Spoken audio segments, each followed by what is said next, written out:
Hey guys, I'm making a quick video just because I can.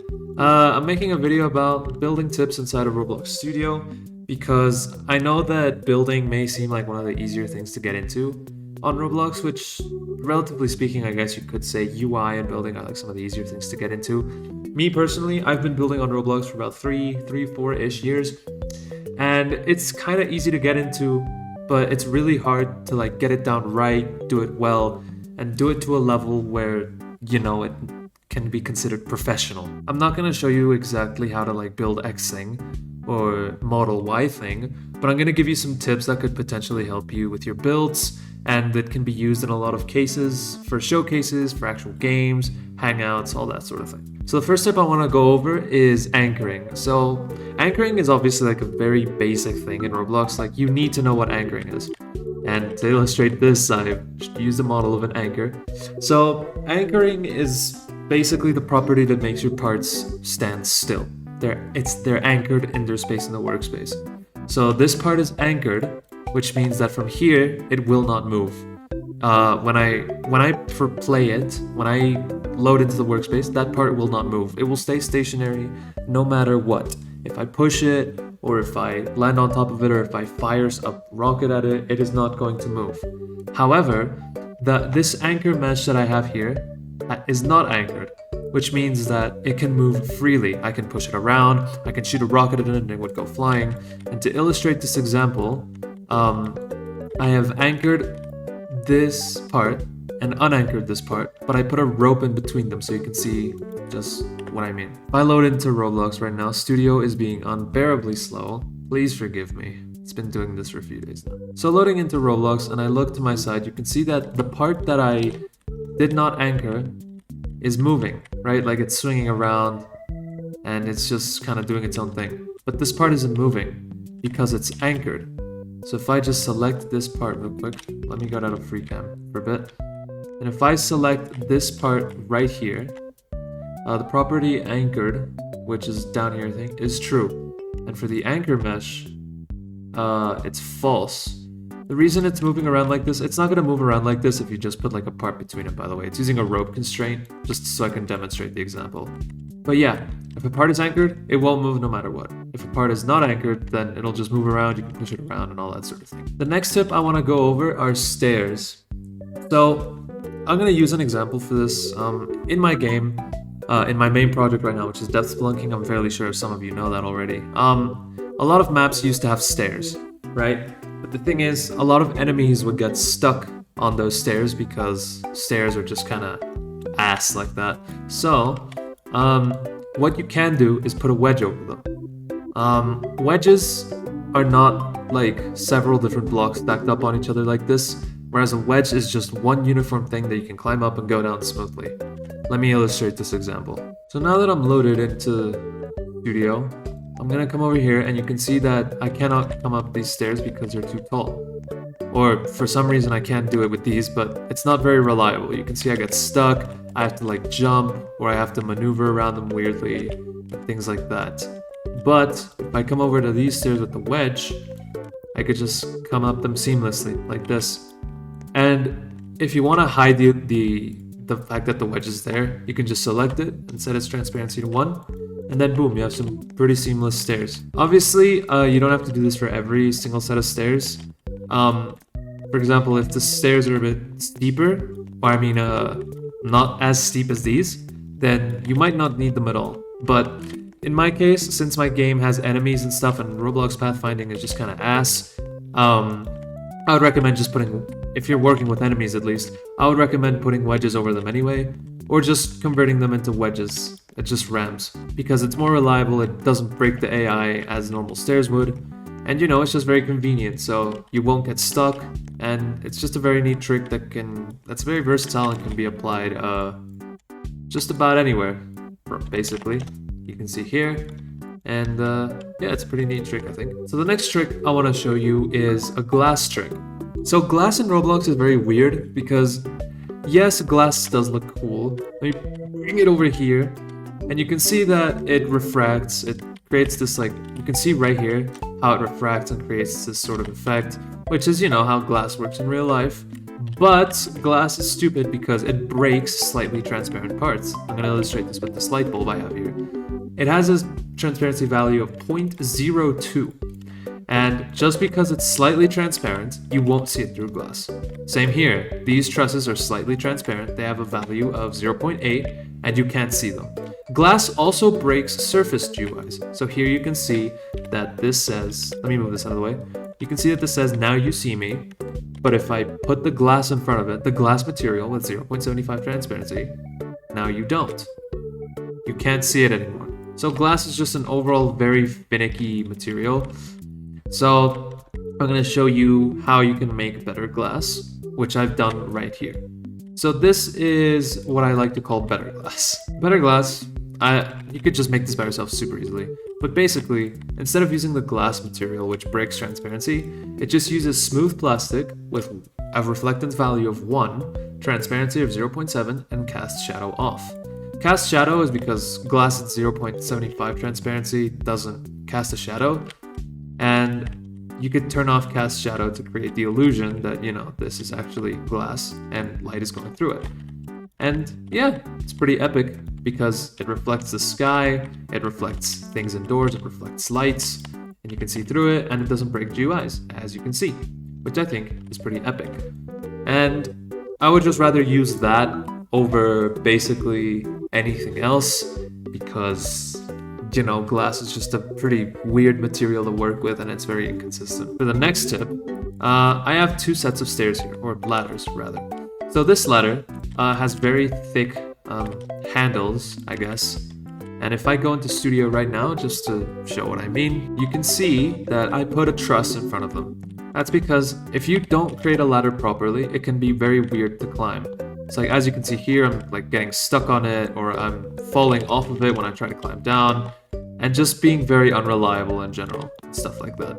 So, the way you can make ladders better, or alleviate this issue, getting stuck on them like this, is put trusses over them. Trusses are like Roblox's built-in ladders. They're parts that can be climbed up and down, and you could just fall off them like that. So if you have ladders that, say, you want to make you want to match an aesthetic and you want to make it thick, or you want to make a certain shape, then a ladder won't be able to be climbed that easily unless you have like a custom movement system already. And if you don't want to add that, you could just put trusses in front of it, and it works just as well. And it's reliable. It's a very simple trick. It's very reliable, and it's just pretty helpful in general. So the next tip I want to show you, which is actually more like a set of tips, is to do with lighting. So with Roblox lighting, it can be a little hard to get it down just right. But here are some tips for adding immersion or realism or something like that. So here I have a light bulb model that I made. Normally it would flicker, but I disabled the script just to show this. So you can see that instead of just one point light, I have 2 lights. There's point light, which I'll rename inner light, just for the sake of the tutorial, and outer light. So inner light is, well, the parent of inner light is the neon part of the bulb, right? Which is this. And the inner light, you can see, is slightly brighter, but is shorter ranged. But the outer light is slightly less bright, but it has a wider range. This can help create scenes where the light is at its peak. So like it shines the brightest exactly where it is, and it'll help it'll illuminate your character, it'll illuminate the environment in a close proximity, but further away, the light will start dissipating. If you really wanted to, you could do this with multiple lights. So I'm gonna reduce this thing's range to 15. I'm gonna reduce this one and increase the brightness to 3. I'm gonna increase the brightness to 2, range 30, which is 15 2 times over. And I'm gonna do extra light. I'm gonna reduce the brightness to 1. And I'm gonna make the range 60. And as you can see, what the fuck happened there? But as you can see, the peak of the light is right in the center, and it starts dissipating as it goes further out. This can help create immersion or realism, whatever you want to call it, and I think it's pretty epic. So as you can see, it casts a shadow. I don't know why it's doing this, by the way. I don't know why the borders are being weird, but my point still stands. The peak is in the middle, sort of middle ground is as well in the middle, and it starts dissipating right around the outside. Which, yeah, it's a pretty useful trick. And if you want to create immersion or realism, then this works. The next lighting trick I want to move on to is attachment lights. So let's say you have a pretty tall ceiling in a building and there's lights on top of it, but the light doesn't reach the floor. And a lot of people do this, I was guilty of this mistake as well, is they adapt their building or put like pretend ropes above so they can hang the light lower and it's brighter. You don't have to do that. If you want to keep the aesthetic of your map without changing too much, you can add an attachment and you can put the light inside of that attachment. Then you can move the attachment down without having to move the light, and the light just sort of goes down by itself. It follows the attachment, which is a really useful trick. Like I said, if you don't want to readapt your whole build, or if you don't want to change absolutely everything about what you just did, then this trick's pretty useful because it can help illuminate better and it's a lot less effort if you want to go down that route. The next trick I want to show off is part efficiency. It's not really a trick, this is more of just saving yourself some time and effort. You have to be efficient with parts when building. The way I call it is a calculated laziness, where you can be lazy with builds as long as it keeps it optimized, efficient, or it saves you some time, which is exactly what being lazy is. So here I have this sort of track I built, right? Let's pretend this is a racetrack. And I built this super cool and awesome detailed rail track or racetrack, but this is extremely unoptimized because it has a lot of parts. And normally, let's say the walls were like tall or something. Normally, you wouldn't be able to see inside of this. And let's say if you had something like a mini map or a top-down camera, you would just see this empty space here. Players could infer from that there's something hidden there when there really isn't. Or if they can't see it at all without a mini map or anything like that, then they have no reason to go in there. There's just an empty void there, there's nothing there.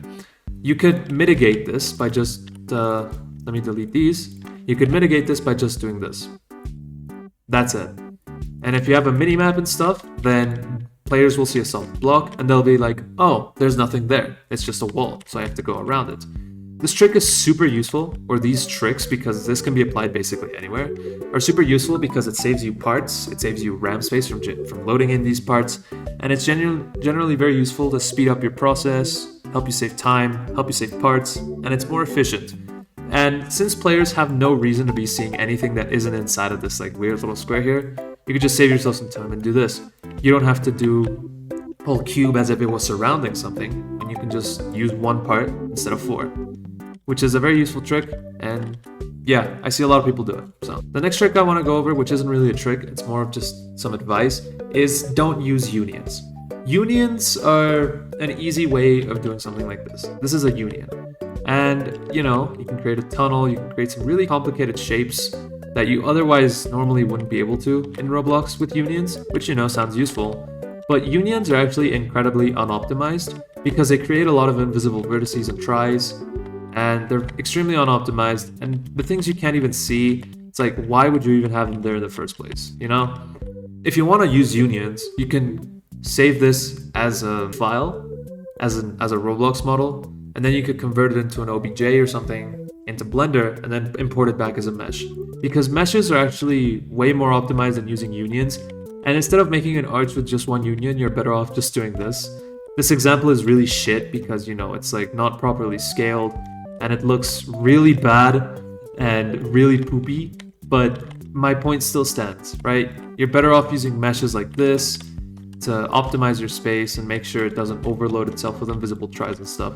If you don't want to make your own meshes or your computer's not powerful enough for Blender, I don't blame you. You could just look up a mesh pack. Tip, I go to the toolbox and look up mesh pack. You can find a bunch of them here. You can find a VFX mesh pack, gun mesh packs, train mesh packs, mesh shape pack, which is the one I'm using for this example.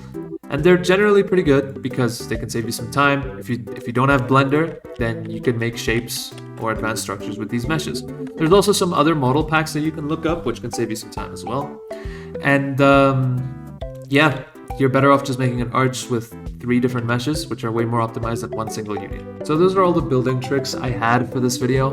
Obviously, there's like way more things you can do, and there's way more tricks that are applicable, but I just wanted to cover some of the more simpler ones and some of the more lesser known ones, I guess. I'm not exactly sure if they're lesser known even. I'm just doing these to, get the word out there and help people build better, learn some new things, and all that sort of thing.